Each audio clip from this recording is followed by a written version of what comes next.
And we are live back to the Lakers Fast Break podcast. I am your host, Sean Grice, aka Magic Man. I am going to be having some guests along shortly. Uh, Hopefully, Stone Hansen and Soro will be able to make it. We are coming live to you after the Lakers defeated the Thunder 113, 123, 117, excuse me. And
Stone here. Yeah, can you hear me? I gotta get him in.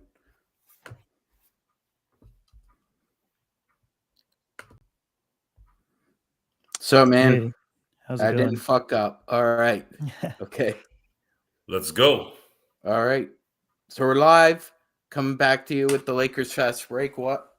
And we're watching a great performance. The Lakers won 123, 117, and I'm joined by my great guests, Joe Soro and Stone Hansen. And Stone, I'll start with you. After watching the performance tonight, what did you make of it? And what did you think about the Lakers deciding to sit Anthony Davis on the back end of this back-to-back and not the front end? Yeah, definitely a weird move. Not that if you are sitting him one of them, which apparently there is no real need to sit him for either of the games, but if you are going to, I definitely would have sat him for the Memphis game, having known that you are going to miss the ball handling needed, going up against a better team than the Thunder tonight. I thought we played much better offensively tonight. We took care of the ball a lot better. I think we basically played as good as we possibly could have with the personnel that we had available for tonight on offense. On defense, I thought we were a complete mess. I think that we continue to have problems containing the perimeter, and starting Mo Bamba was a super odd move, I thought. Um, Especially considering the very first bucket that you saw was a 2-on-1 fast break, and Bamba didn't know which guy he should stop, caught in no man's land, which is kind of par for the course with him. I definitely would have started Vanderbilt at center and maybe Hachimura at the 4.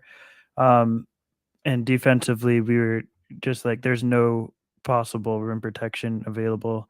We were just getting attacked at the rim over and over again.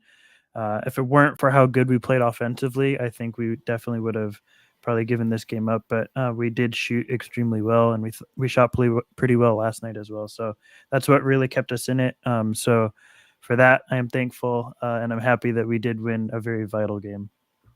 Absolutely, absolutely. Considering that Golden State is now on a 3-game winning streak, the Lakers are the lone team in the Pacific Division now with a record under 500. So it's important that we get as many of these wins as possible. Joe, what were your thoughts on the game, and what did you think about the decision to start Mo Bamba? I think I've explained the load management enough to keep it at that. Okay. The only time this decision isn't bad is when you win. So we can just not discuss the load management topic tonight because the Lakers won, which means it didn't matter in the end. So we'll leave it at that. The Lakers played a game that was pretty inspiring for guys that are trying to they're on the come up, guys that are fairly new on the team and trying to get some kind of chemistry going. The encouraging thing about tonight, at least for me, is Portland is leading right now against the Pelicans. And with the Lakers winning tonight, there's a very good chance if Portland sustains that lead through the entire game that we will be tied in the loss column with the Pelicans.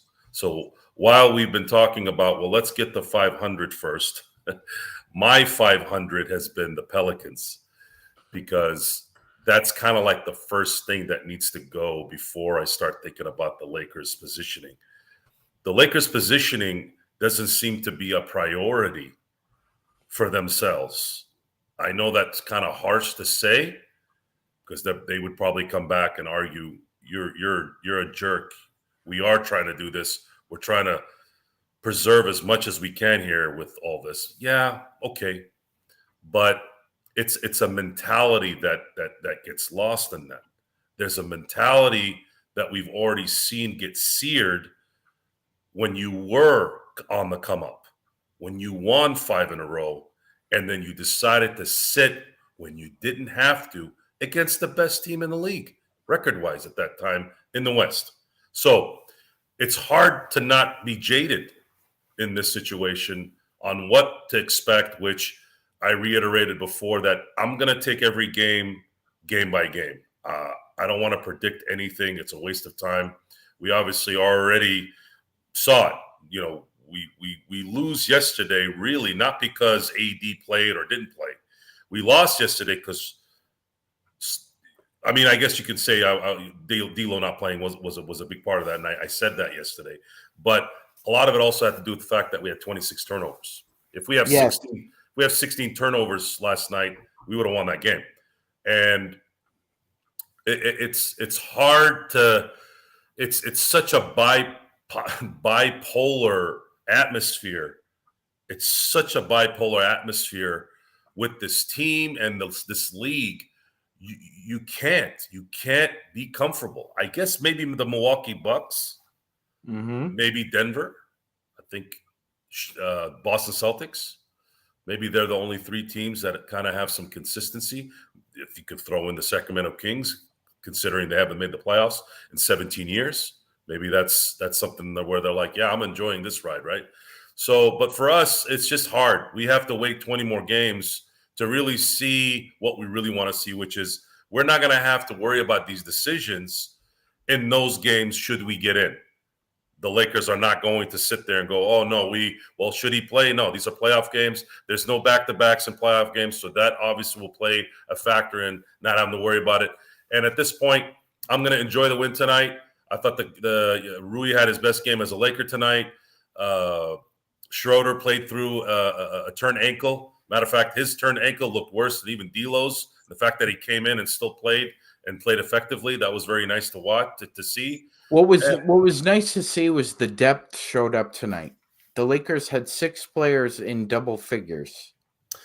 Yes. 4 out of their 5 starters were in double figures. The only Absolutely. player was it Jared Vanderbilt, and we don't ask him to do that on a nightly basis. Absolutely. And I strongly want to say this. I strongly want to remind everyone out there how this becomes a very important process right now for next season. Okay? This is what happens when you have some talent and some youth. Okay, Beasley, Vanderbilt, Reaves, these guys are not going to drop 25 a game, okay? It's not going to happen, guys. This is just, it's not. They're not that kind of players. But what I hope the Lakers can get out of this is a continuous development of youth and some guys that are getting better and some guys that are hungry to get paid and some guys that would fit their roles and be happy with their roles so that when you go into the offseason, you can grab a couple of more guys that either are even in talent with them or maybe a little bit better, or at least one more guy that might be like a third star, but not. You now go in the next season not having to worry about the decision to sit AD on a back-to-back or LeBron because you feel very, very comfortable going against whatever team you're going against and winning without them. There's going to be more understanding there at this point because we're fighting something that I just don't think we're going to win. The only way we win it is if we stop watching. And unfortunately, we have a show here that's becoming very, very popular, and we'd be doing a disservice to ourselves and obviously people who respect us enough to listen to us and care what the hell we're saying, which sometimes I have to go back and forth on why that is, but I appreciate it anyways. Go ahead. You know what, Joe? There's an old saying. There's an old saying in Russian that's like, when life is well, don't question why. It's a very good. Just response. roll with it. It's you.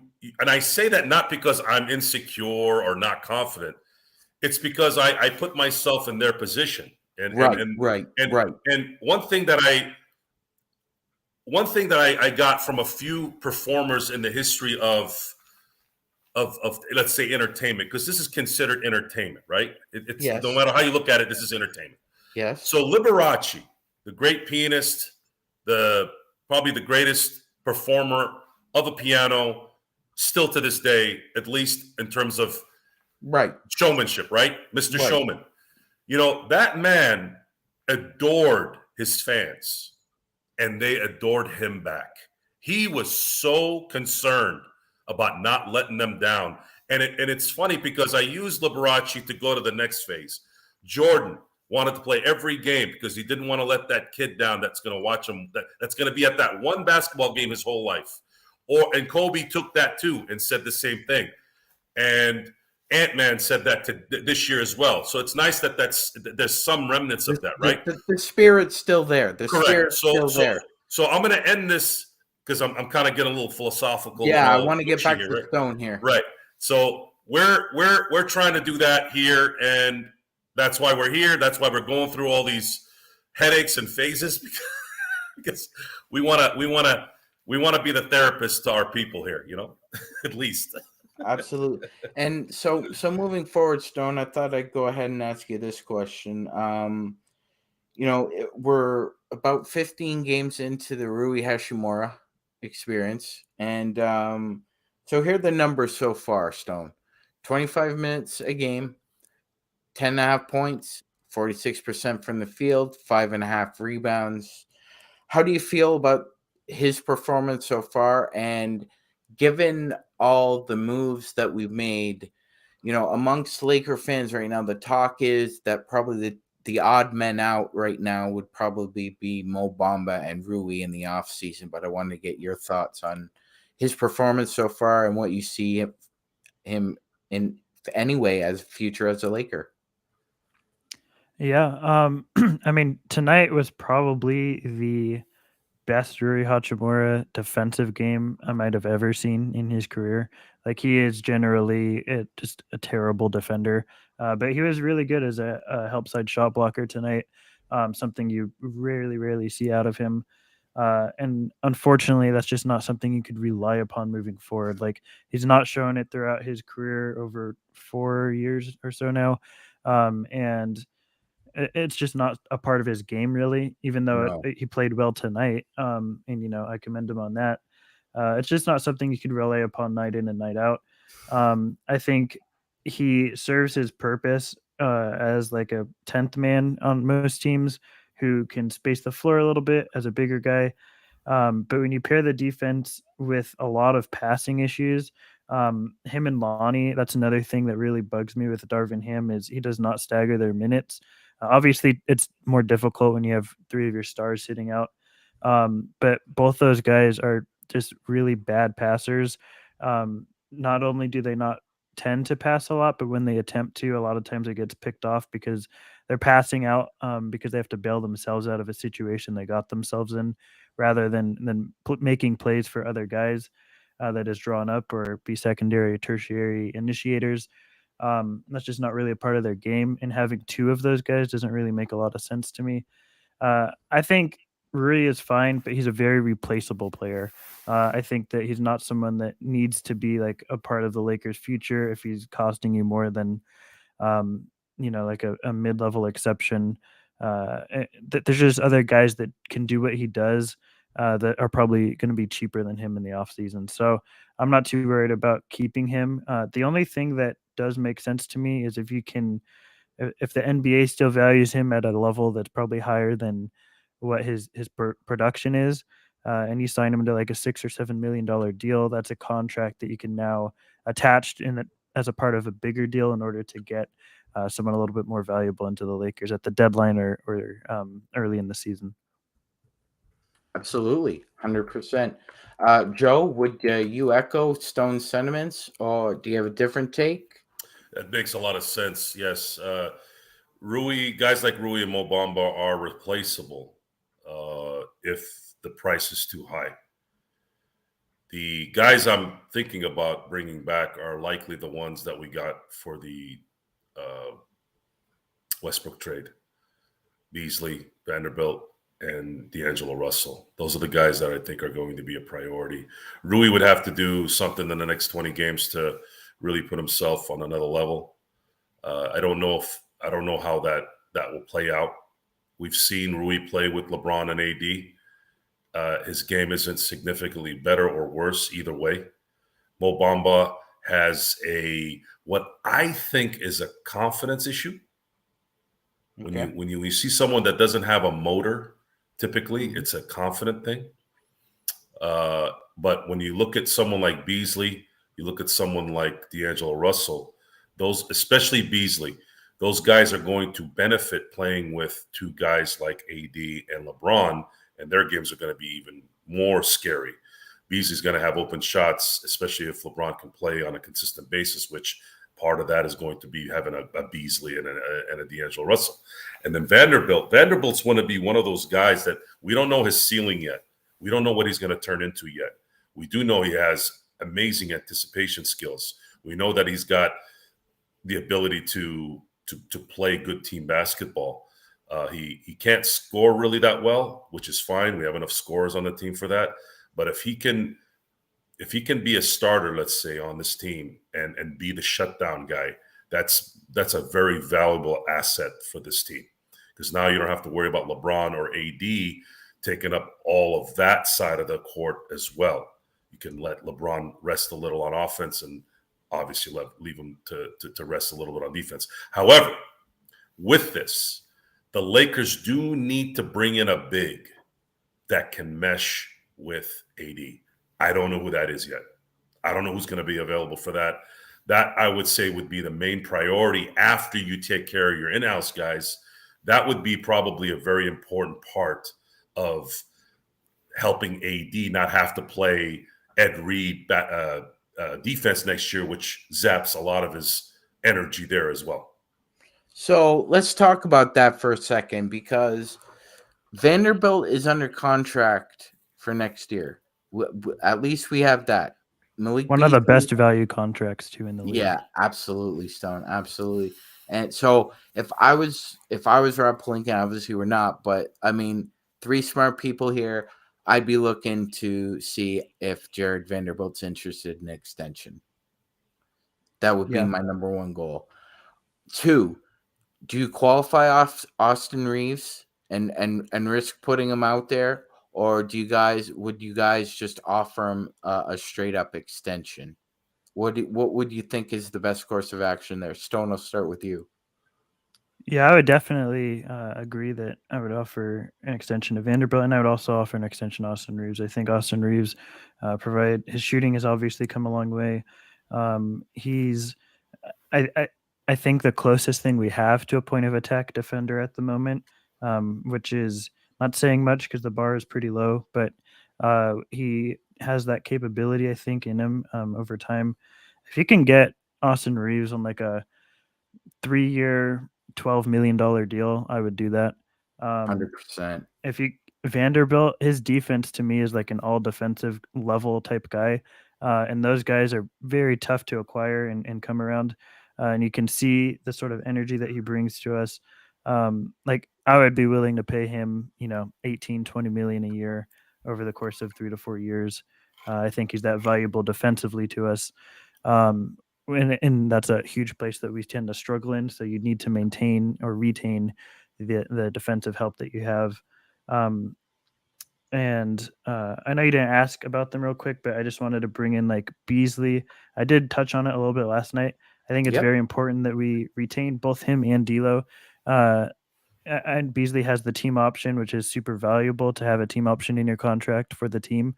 And then Dilo, whether we agree that he's necessarily worth like a $25 million deal, he might not live up to it in his production necessarily on some nights, but I think it's important you bring him back, not only because of the role that he might play for the Lakers, but again, keeping those salary slots is super important for the Lakers because you need salary slots in order to be able to make moves in this league.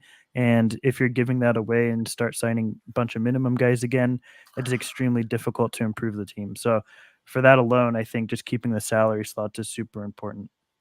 Yeah, absolutely. I mean, there is a treasure chest there of skillful, complementary players, and I agree with Stone Hansen once again.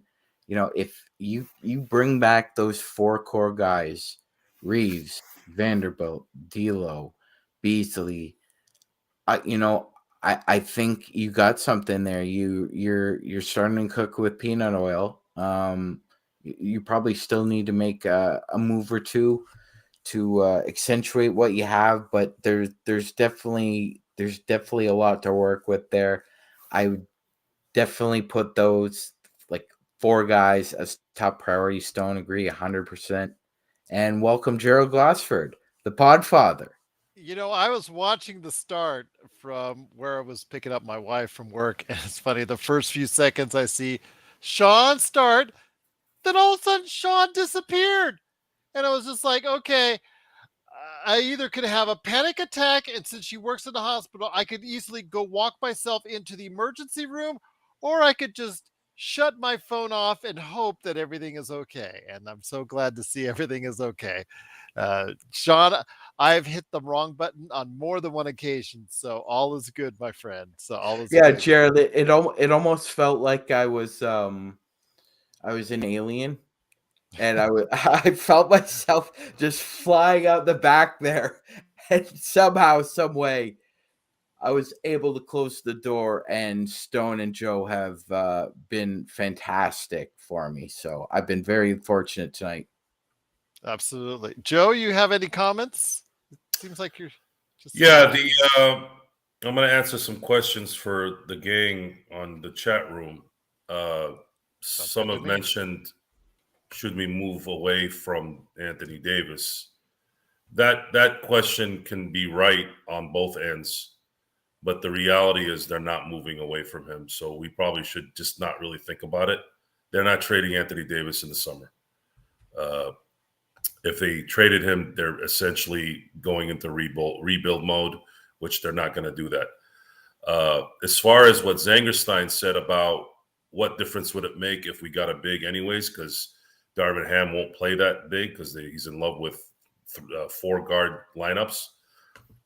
Well, if your coach can't set a good enough rotation, then you need to find another coach. However, this team has had, I believe, 34 different starting lineups this year.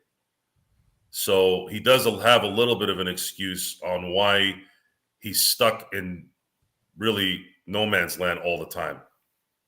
Now, their decision, and I say there as in the Lakers' decision tonight, was to sit AD, or AD felt unhealthy and they kind of bailed him out and saying it was us, it wasn't Davis. Now, you don't think this was planned ahead of time? The cynic in me says it's like that person who breaks up with someone. It's not you, it's me. It's total bull crap, by the way. At the end of the day, this is the problem with this team and the problem it's had. It speaks over here like this, but then the rear end comes. The rear end shows up and talks. It's like pick. Who are you? Just admit you're soft. Just admit you're load managing at this point. Stop hiding it. Stop hiding these. Well, we'll reevaluate in 2 weeks. What are you getting out of that?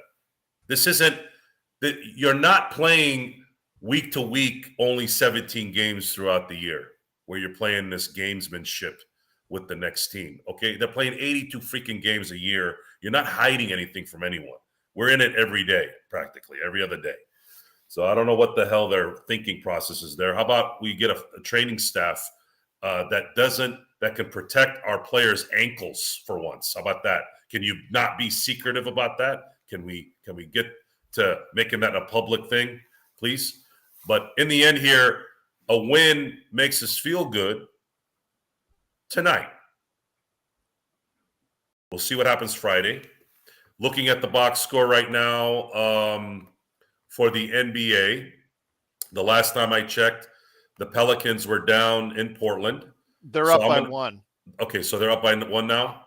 Yeah, second quarter. So my hope is that if we can have Portland come through here and win this game, then the Lakers are in a very good position after tonight. Portland would still jump over the Lakers into the 10th spot, but the Lakers would be virtually in a tie for that spot, just to let you know.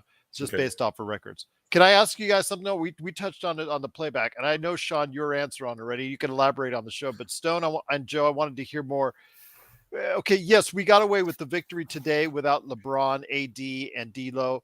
Yesterday, we obviously lost. Joe said we would have won, and I agree with Joe, looking more back on it now, that we would have won with an extra player on hand or an extra good contributor, at least somebody who could handle the ball. But when you think about it, Stone, it sounds like to me, and precautiously is the word that was used by Darvin Ham earlier today. I have a feeling that this was planned from the get-go as far as AD sitting one of these back-to-back games out. In hindsight, yes, I know the Lakers won, but would you have sat him down on Tuesday and played him on Wednesday instead? He's already answered that question, Gerald. What's that? Earlier in the podcast, I did ask Stone Oh, that. you did? Okay, so Yes, sir, I did. Great minds so think alike, there Gerald. you go. But I will say, please elaborate, Stone. Sorry, Gerald. oh, no worries. Yeah, I mean, I did say that I think that I would have preferred him if he's going to miss one of the games to miss last night as opposed to today. But I know for a fact that when the NBA schedules come out, a lot of teams will meet with their superstars that have any sort of injury history, and their coaching staff, their medical staff, and the player will sit in a room together and plan out what days am I going to sit, and from before the season starts, they know which games they will not be playing. Um, this is generally for guys that have an extended injury history. I think with the issue is you should be able to adjust to that. I think it's fine to plan it out, do whatever you usually do, but if the season is going a different way, obviously we had unexpected injuries that happened before last night's game. Switch them. It's not that big a deal. I think that if you have the ability to do so, like it's not that big of a deal to just switch the nights that you sit if you plan that out. The other thing is, I do agree that the NBA needs to be a lot more transparent with why they're sitting guys. There's certainly data and analytics to back up certain injuries and why you were sit. Not all, but certain, and why it's important to sit certain guys. Um, but if the fans don't know that and people don't know that, which most people don't, most people are tuning in to watch a Laker game, and they'll just see, AD sitting out, which, he probably could have played tonight. There's no reason to really sit him. And they should have data that the training staff should put out data backing up. This is why we're sitting him for tonight. This is why we have to make sure that he's getting his rest or whatever. And I think the NBA, there's got to be a way to work that into the CBA. It probably doesn't happen because usually what I want to happen doesn't in the CBAs. But that's got to be a priority, I think.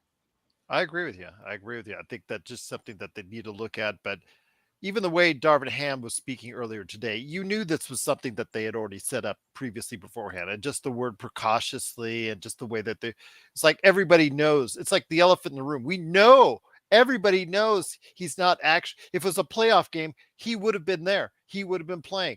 If the season was on the line and it was a back-to-back game, he would have been there. He would have been playing. But seeing all things that we know now is just like Joe is been adamantly about it and just so right about the from the get-go in regards to this player management thing, and how you're right, Stone, and how they should try and structure that into the CBA. They won't, and this is going to continue until it gets to the point where people stop watching and people stop paying for what they want to see in the NBA. They'll just go on and do something else.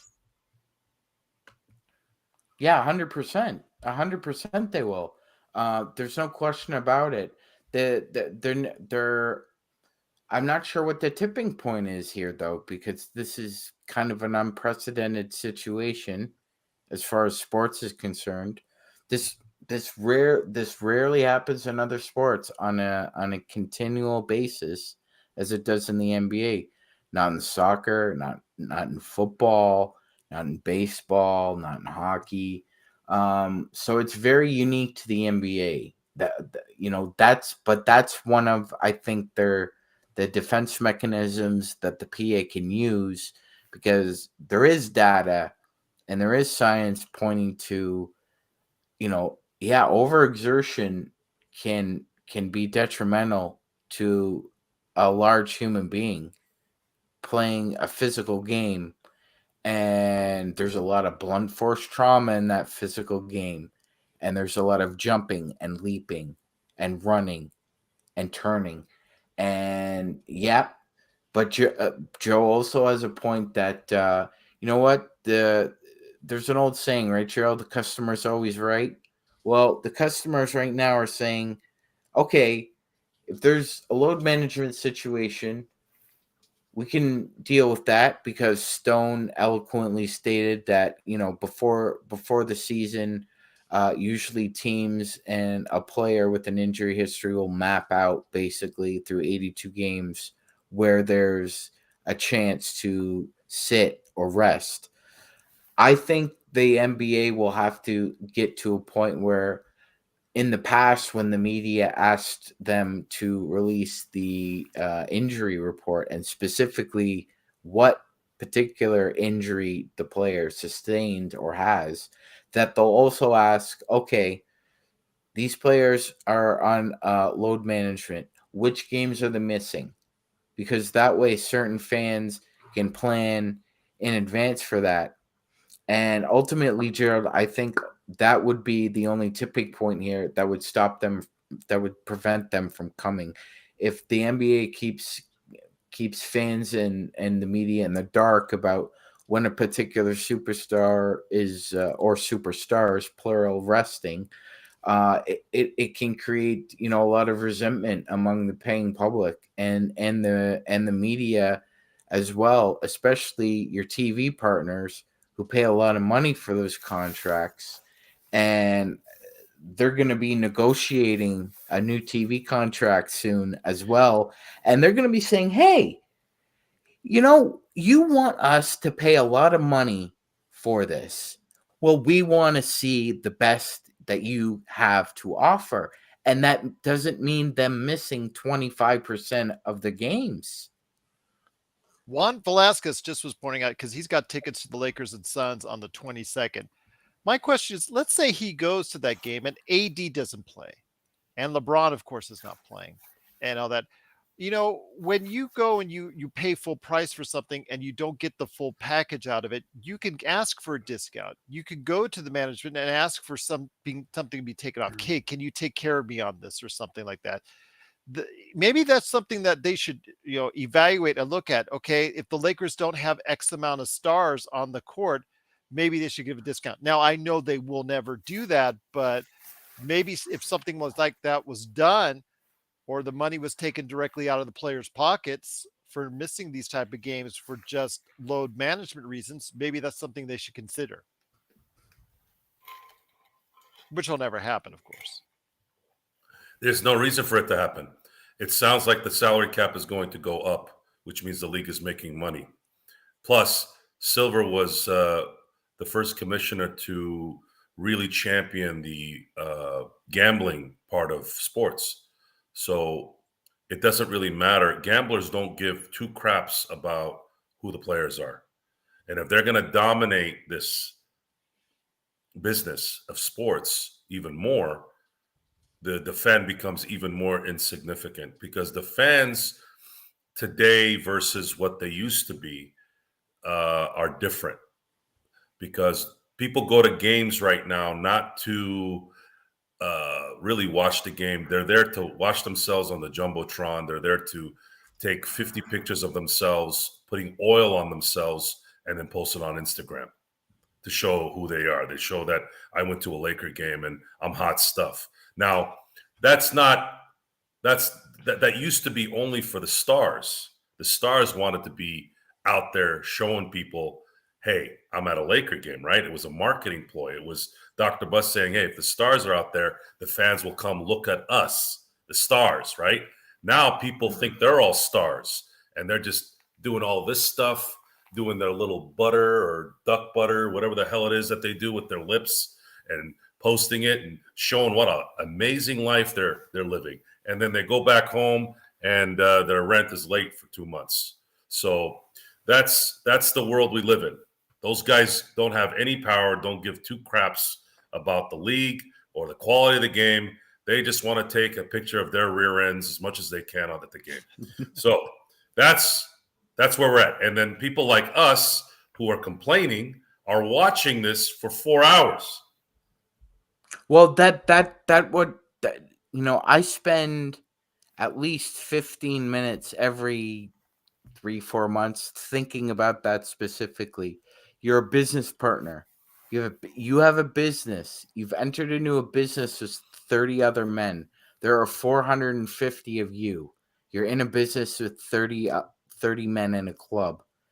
And they've said, yeah, it's like a 50-50 split.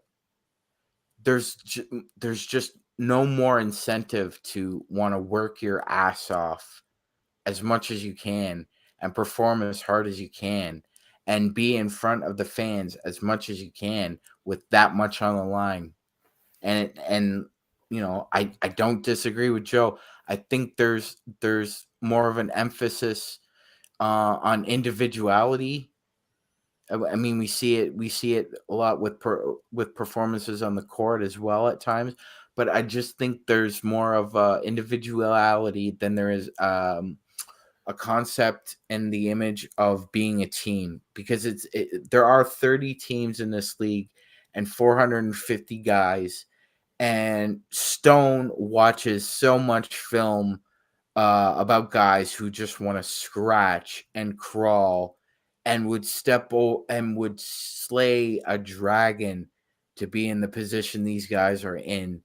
And that's the kind of attitude that fans we want to see. We'd like to see in a lot of them, not just Anthony Edwards or just not Jalen Brunson, but a lot more, because it just seems that the heart of this game is about wanting to be the best. That Kenny Smith said it best, right, Gerald? He said the regular season is where you make your name, the playoffs are where you make your fame. Well, you can't make your fame if you're not playing in the regular season, because there's not going to be any fame. It's worse. It's worse, and it's not just basketball. You look at all these fake boxing matches. You have these guys that are trained fighters losing to celebrity fighters. What do you think? I'm stupid? You think I'm stupid? This guy's been training. So Gerald, let me ask you a question. Okay, but make sure you get Stone because he hasn't been able to chime in for a bit. So, okay, Stone, do you, with the absence of AD tonight, would you expect Dilo and AD to be available Friday? And if so, what do you make of the chemistry absent LeBron that possibly Dilo can cement in the offense?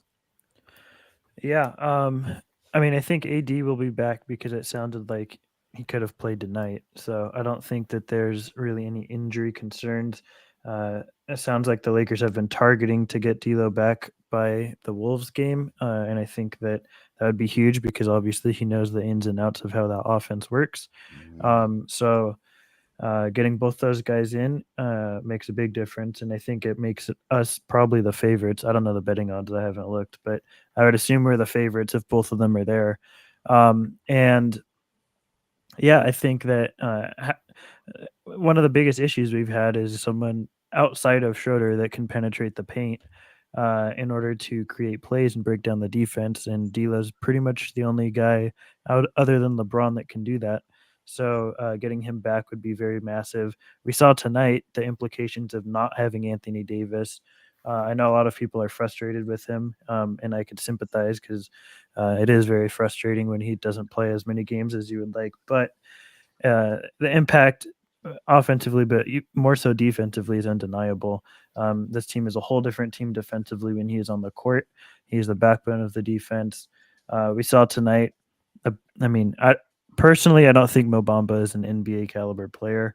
And tonight he was just a mess defensively. We kept getting attacked over and over again because of his inability to keep track of multiple plays at once. He can only keep track of one guy.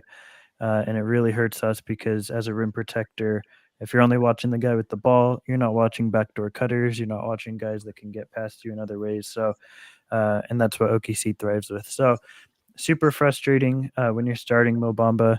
especially when you made the right move last game to start Wenyen Gabriel or to play Wenyen Gabriel over him. And even though Wenyen has his deficiencies and he's probably 6'8" on a good day, he at least sort of knows what to do on the defensive end, and that makes a big difference. So, yeah, I definitely agree too with Joe that it's important to get a big this offseason. I think that Ham has a lot of faults as a coach, but partly the love he has for playing small ball is that there's just not a lot of big guys on this roster. Like AD and Bamba are really your only like actual big men. Outside of that, Vanderbilt and uh, Wenyen are both like 6'8". So you need to find someone that can replace Mo Bamba as an actual defender behind Anthony Davis.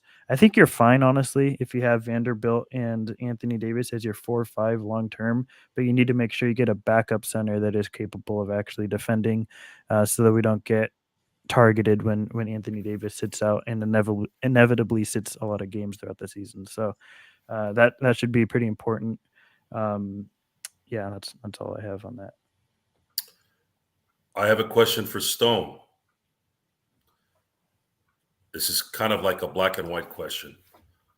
Do you see a superstar franchise player like a Giannis or a Kawhi Leonard picked in the teens this season at the draft?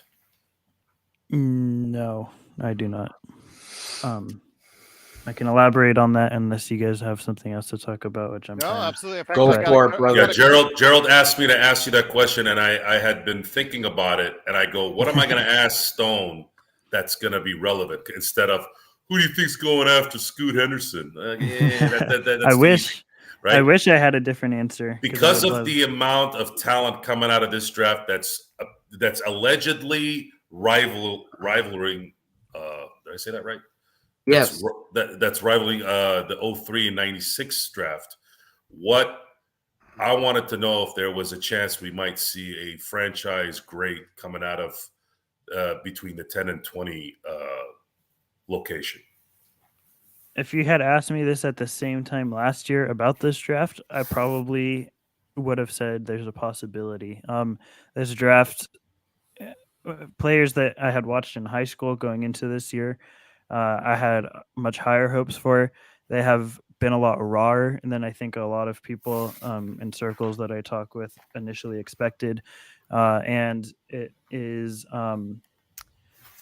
there's a lot of possibility that this draft isn't nearly as deep as we had initially hoped and thought, because there's a lot of guys that thought they were one and dones that may go in the second round. And if that's the case, a lot of times guys try and boost their stock into the next season. So we could see potentially 10, 15 names that we thought were one and dones go back to college and try to boost their stock for next year.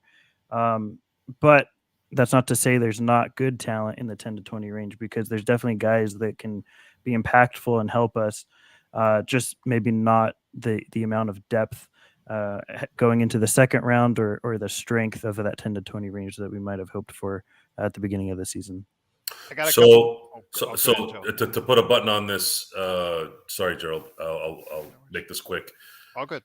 The 96 draft produced 2 Hall of Fame MVPs in between 10 and 20, Kobe Bryant and Steve Nash. The 2003 draft, I would say, in terms of its impact, was bigger in the first 5 picks, maybe even more than the 96 team. You could argue that, right? Even though you had Camby and Sharif Abdul-Rahim, Marbury, Ray Allen. In my opinion, Wade is better than anybody beyond Allen Iverson after that. Bosch, it's debatable that he could be better or maybe the same or less than Ray Allen, but not by much. So when you look at the 2003 draft, it's the best collective from the top, from the first 4 or 5 beyond. Like you're talking about, LeBron, Dwayne Wade, Carmelo Anthony, and Bosh. Those are all surefire Hall of Famers, right? So, or one of them is already is, or two of them already is. Sorry, two of them already are. But I was kind of curious because we do hear this, right? This is based off of what I've heard. I wasn't sure if it was true, but it looks like you guys are getting Laker fandom. You're getting the first bit here of what's coming in this year's draft, and it's relevant for us because we're likely going to be picking in that area. So I'm kind of curious to see, after all this has happened, if this was to be a really, really deep draft, could the Lakers luck out and get a Giannis or a Kawhi Leonard in those picks? Well, let's see that's what. See, you and Gerald are so obsessed with meeting up with the Pelicans because it's so juicy. It is so juicy.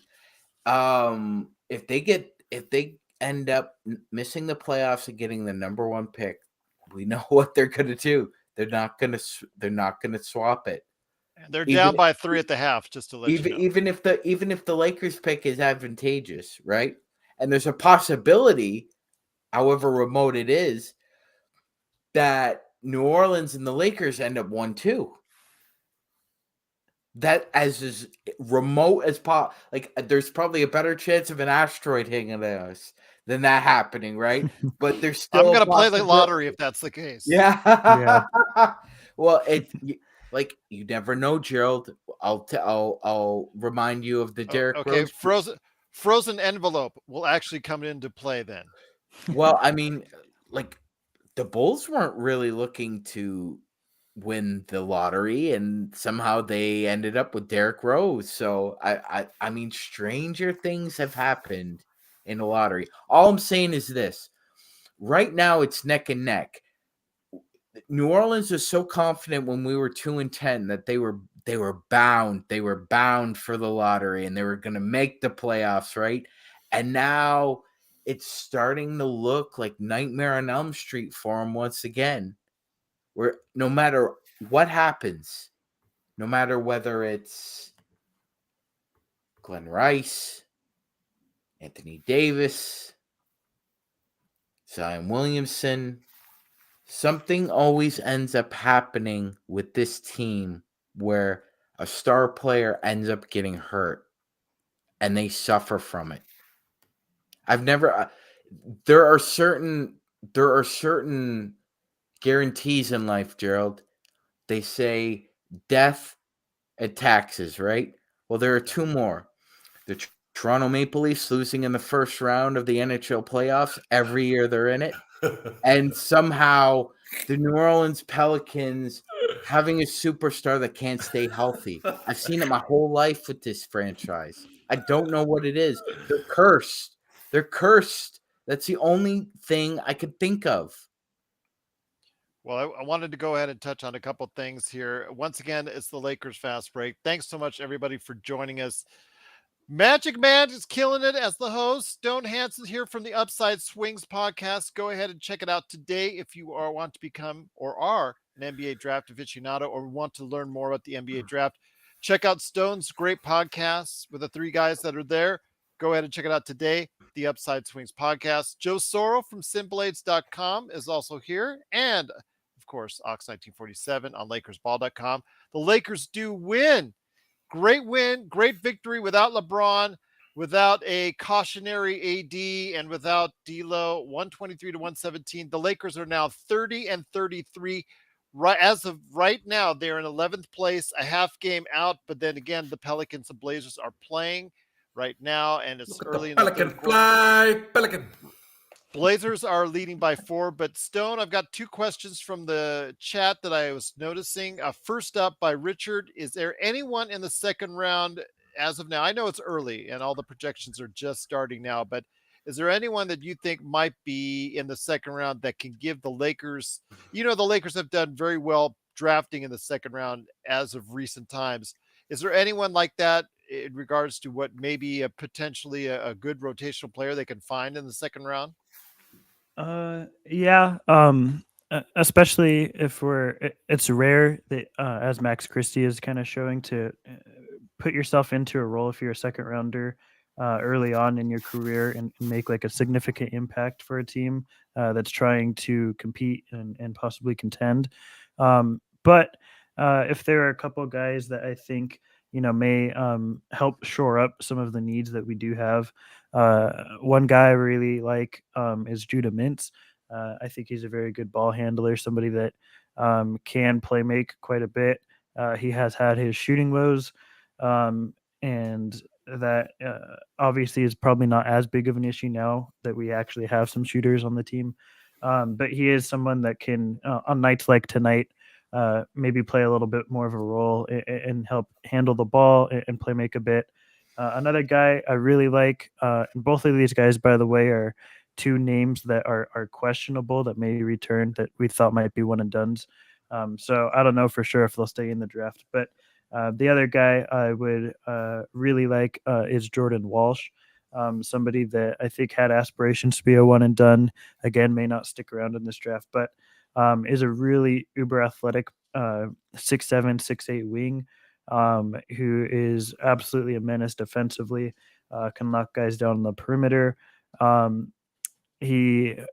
watched him a lot during the Geico Nationals tournament in high school with Link Academy. He shot very well there. He was a good secondary initiator and passer. Those things have yet to translate for Arkansas. He's really struggled to handle the ball there and sort of find a consistent role for him off ball, where Nick Smith and Anthony Black are taking the majority of the usage. So I do like him as more of a project type guy. Obviously, can bring that defense from day one, but the offensive skills are waning a little bit and have to be smoothened out. So he may return. Last thing I want to ask you, because there's some great questions in the chat, is regards to 3-and-D players that you see in the draft that might be eligible. Because I'm thinking outside of Sean's great thinking there on 1 and 2, let's say we don't hit the lottery or lightning doesn't strike me and actually, we don't get it. It's probably going to be somewhere in the teens that we're going to be drafting. Do you see any potential 3-and-D wings in that area? Yeah, so this draft is absolutely in the first round at least. There's tons of elite shooting in the first round. Excellent shooters. The problem is there's not a lot of two-way type guys. A lot of these excellent shooters have defensive deficiencies, I would say. But a couple names that I think might be able to help. Chris Murray, brother of Keegan Murray that was taken last year. More of a bigger wing, like a power type wing, you could say, I guess. He's been playing well in Iowa. He's been playing very well at Iowa. Somebody that I think is a little bit more of a natural passer than Keegan, as someone who's more of a connective passer. Still a decent, pretty good shooter as well. And defensively is not going to get burned more than likely. I'm trying to find guys that are more in the range that we would be. Maxwell Lewis is another one. He struggles defensively, though. Julian Strother is another guy, awesome shooter, but again, really struggles defensively. There's just a lot of those type of guys that are more one-way guys, especially in the range that we'll be picking. So as far as 3-and-D, I would say there's not really like a definitive answer I have for you in that 10 to 20 type range. I understand. No, that's a good point. Yeah, because it's always a crapshoot when you get into that area, because now you're looking at guys that can potentially be great rotation players or easily fall out of the league within 3 to 4 years. So, yeah. For tonight's game, though, Joe, any more questions? I mean, Dennis Schröder, he killed it in the second half, and on playback.tv/Lakers Fast Break, that was something that both Sean, J-Ro, Nick Molina, we all talked about, even Zangerstein, we all talked about that, in that second half, Dennis Schröder had to step it up after having such a poor first half.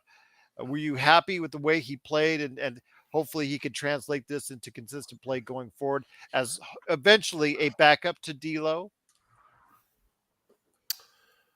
I mean, that's obviously the hope, is he's the perfect backup to the point guard. That's him coming off the bench. Is it the right? That's his spot. That's the right spot.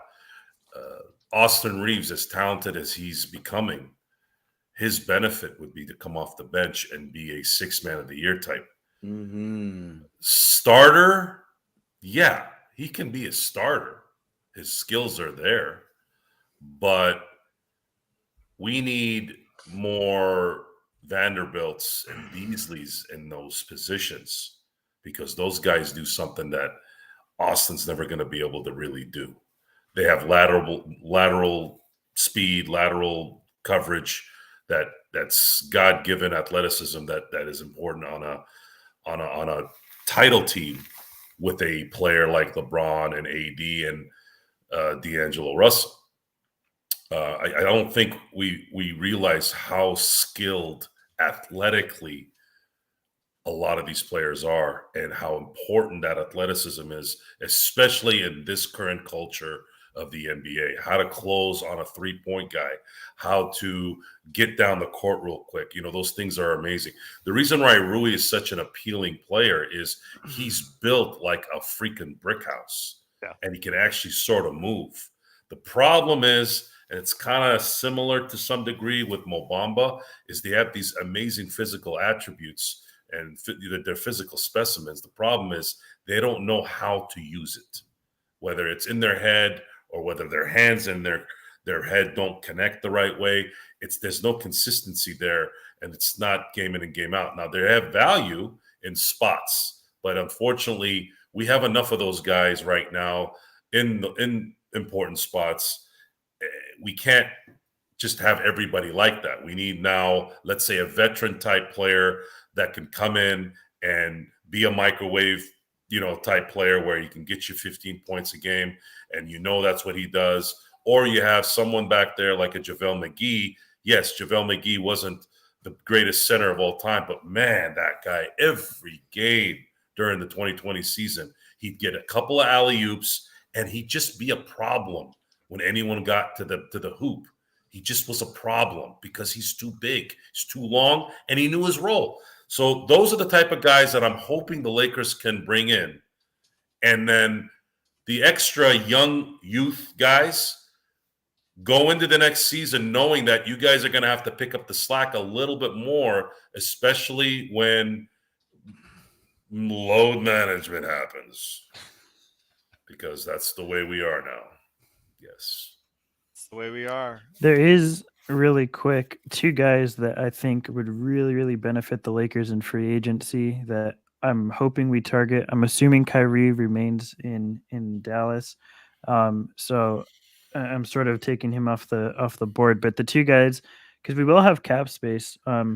It's dependent on whether we re-sign Dilo, but I think we'll pick up Beasley's option. We'll obviously keep Vando on the deal that he has, but Lonnie will be off the books. I believe Rui may be expiring, and we'll probably say no to Mo Bamba. Yeah, Mo Bamba. You're hoping we say no to Mo Bamba. Yeah, so we'll have.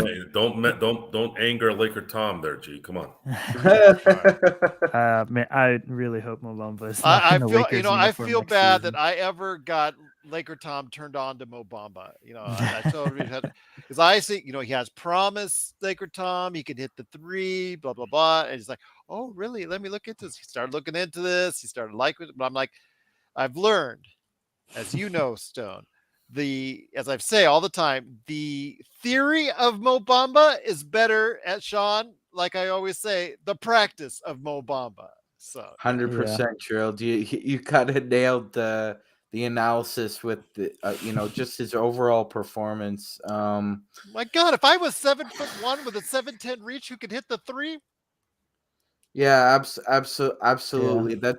That's why it must have hurt him when Austin Rivers told him that your only claim to fame is that you had a rap song named after you. That was a good song, pretty though. good.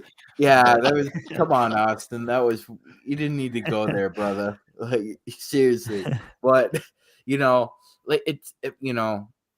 we all saw him in Orlando, Gerald, and I've been listening to Stone, for a couple of years now, and he was kind of adamant from the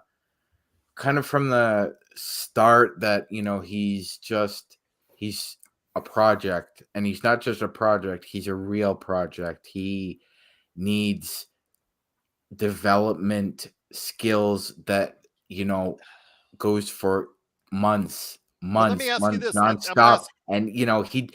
And it goes to what Joe was saying about how he surmises that because his motor isn't in a high place, that it, reflects poorly on self-motivation. I think there's something to be said for that. Well, let me ask you this, Sean, and ask Stone, and you know this from many years, and Joe too as well. Okay, well, project. The word project. We've seen and heard it for decades now. I remember Chuck Nevitt was the original project for the Lakers. How did that work out? Oh my God, How many yes. times in an NBA, Stone, have you actually seen these projects actually work out? I mean, there's different levels to rawness, but it's definitely like you need a baseline floor, and I think that Mo Bamba is one of those. I don't like to use the term boom or bust because there's very few guys that are boom or bust in reality, but Mo Bamba was very much that way. Like he was either going to be a really high level impact player or just not be capable of staying in the league, and I think he's quickly headed towards the second direction. But generally, bigs too. A lot of times, the shooting is theoretical for a lot of people. Get really enticed with the shooting if you're that big, but a lot of times it becomes a lot more theoretical, especially when you're that big. You're basically a standstill shooter. You're not really doing any sort of versatility or movement shooting. But the two names I really think, because we can talk about a lot of these sort of role players the Lakers could bring in that would help us going into next year, but ultimately, I don't think bringing in like one or two guys that are high level role players are even going to really get us into contention.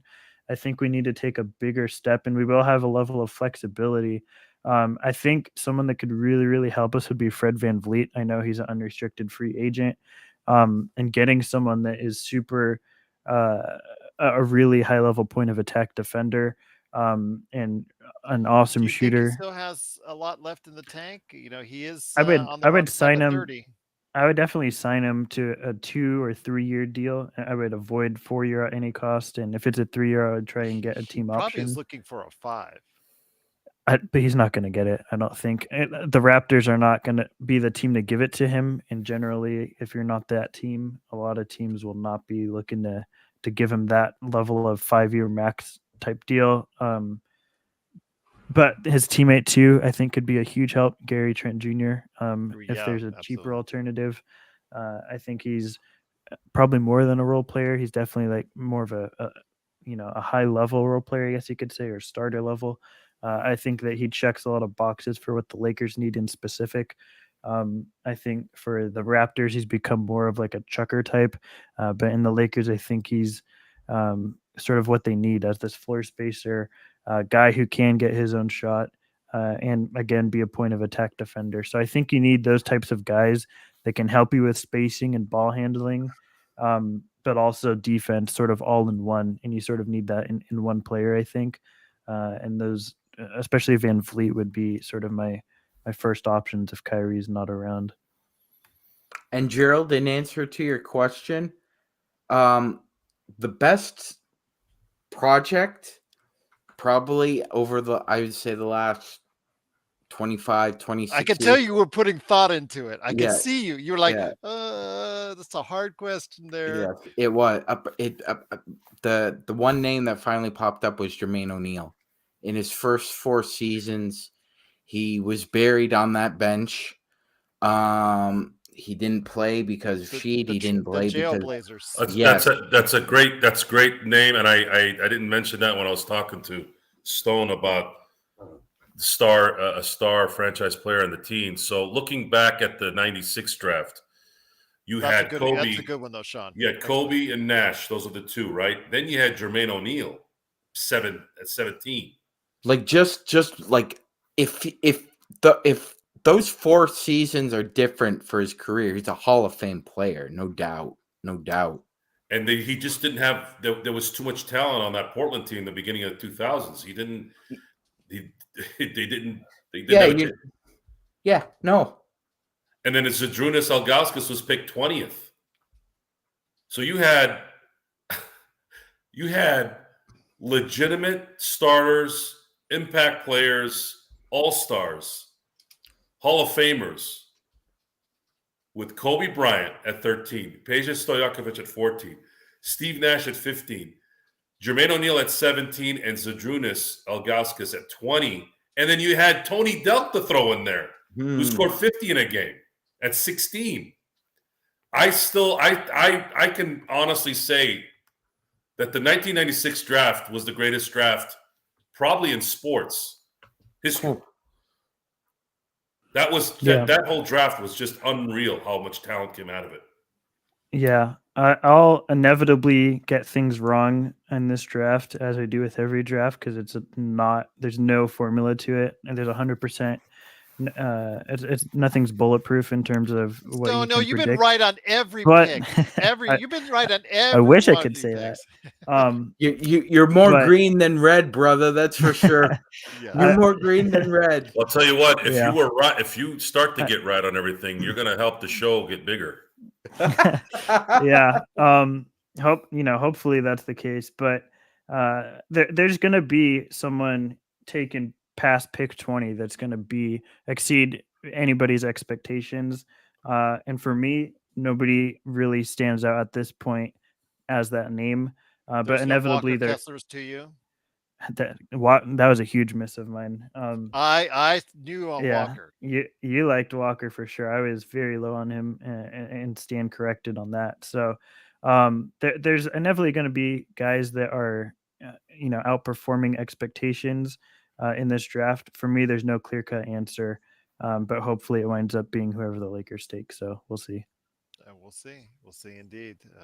Sean, you're leading us, man. So where are we going next, or are we heading on out? You tell me. You know what, Gerald? I've got nothing left in the tank for you, my man. I've drained my battery for you. Okay. I am at no battery right now. Okay, so well, you've done a great job. Well, I appreciate you starting it up for us, Stone. Great having you here.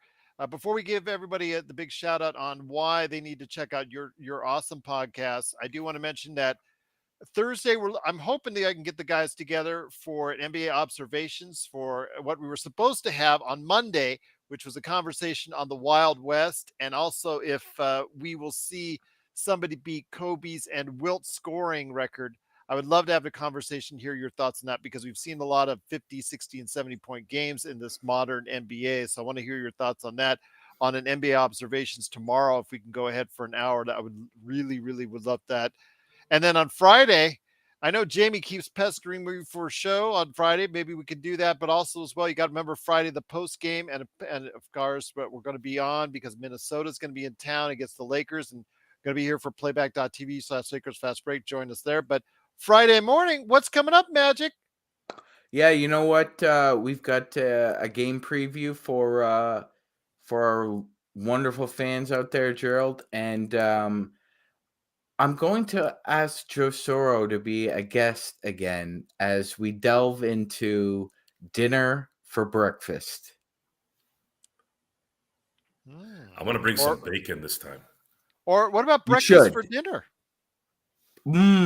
What? Well, I had a wonderful chicken parm sandwich. That was excellent. The same one that Peyton Manning eats? No. I go all Guido, man. So okay, I think it's okay to have dinner for breakfast, but is it okay to have breakfast for dinner? Oh, I've done that 100 times. Yeah, I am. I'm not going to be a hypocrite at all, Gerald. Dinner for breakfast for dinner. You come back from the gym, and you have scrambled eggs with. I've eaten cereal for dinner. I've eaten cereal at 1 a.m. Yeah. Stone, any thoughts on this major discussion we're having? I used to be addicted to cereal. I had to get off of it. I had it too often, so I now eat eggs for breakfast. But I was huge on Raisin Bran. I would eat it any time of the day, 2 to 3 times a day. There's no cereal I dislike, really. Yes, I love cereal. I haven't had it in a couple of years. I had to cut myself off of it. It's addicting. It is. It is. Yeah, it's What- not Cocoa talked about Pebbles, the only often thing enough. is, okay, it gets the milk all chocolate, but then the pebbles themselves, they lose their flavor. Yes. Yes. Milk is Say that again, Jared. They lose their flavor. Cocoa Krispies are the best, in my opinion. Cocoa Puffs and Cocoa, or whatever the other Cocoa one that What you about guys Cookie eat. Crisps? After a while, you just might as well just inject sugar in your veins. I keep it at Cocoa Krispies. For some reason, I always felt like it wasn't too sweet, even though it's not true. I don't know. If you want to eat healthy cereal, maybe Honey Bunches of Oats. What's wrong with good old fashioned oatmeal, brother? Oatmeal's good with blackberries. I used to do that a lot, but I will- unfortunately, I was going to say, before if you come to Vegas, I can take you to there's a place on the strip that serves nothing but cereals. We're going. I'll be out there for going, summer Joe. league. You'll have to tell me. Yes. the best Maybe I'll breakfast, take you, splurge a Stone. bit. the best Okay, breakfast sounds you good. can eat for your health is eggs, oatmeal, real oatmeal, not the instant stuff, and then a good protein, which I try to maybe go with a little turkey, bacon, or some kind of turkey sausage. Pork, sometimes I go back and forth. Obviously, pork tastes a little bit better. But if you want to go top notch, good health, you want to stick to something that's got some fat in it.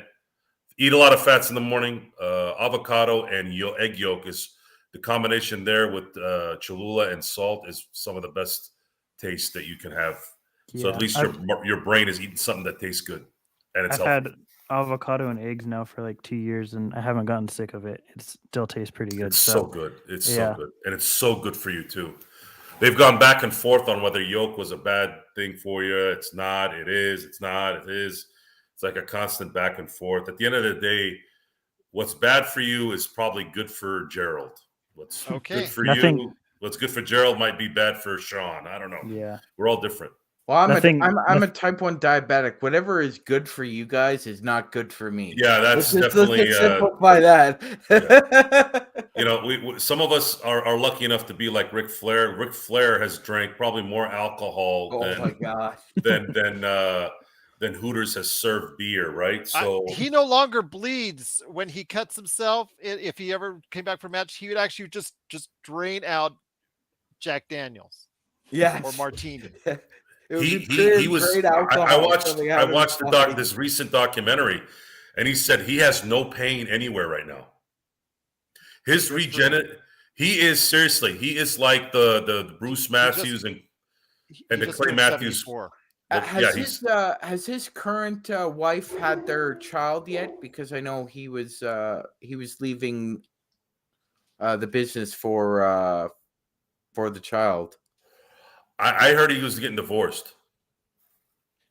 Yeah, that's from Wendy, the former maid Ballet. that he was. Yeah, she was a maid. Fifi the maid is what she played in WCW a long time ago. I think they're having a divorce or something. Yeah, Stone, I'm sorry we're going off the track, but I know you wanted to say something. Go ahead, my friend. Oh no, I had nothing. Nothing Okay. else. I will tell you though, it is the serial killers, just like we see with MagicMan and the Bilibus murderer that he is. There is the That's my serial Wu-Tang killers name. in the Miracle Mile, right there in Planet Hollywood. Yeah, there you go. If you love your cereal and you're on the Las Vegas Strip, it's Serial Killer's Kitchen. So there you go. I'll be there. That's a great name, by the way. It's a great name, by the way. What about Bilibus Murderer? That's my Wu-Tang name. Okay. I was bored the other day and I put it in the Wu-Tang name generator, and that's what my name would be. I put all your names in except for Stones. I haven't done Stones yet. It might just come out the same. Yeah,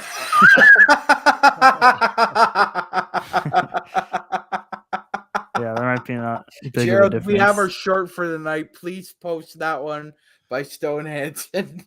I'll see what I can do. But before we head on out, Sean, is it okay if I ask Stone to make sure everybody knows why they need to check out his great pod? What do you have for an episode upcoming with the crew at Upside Swings? Yeah.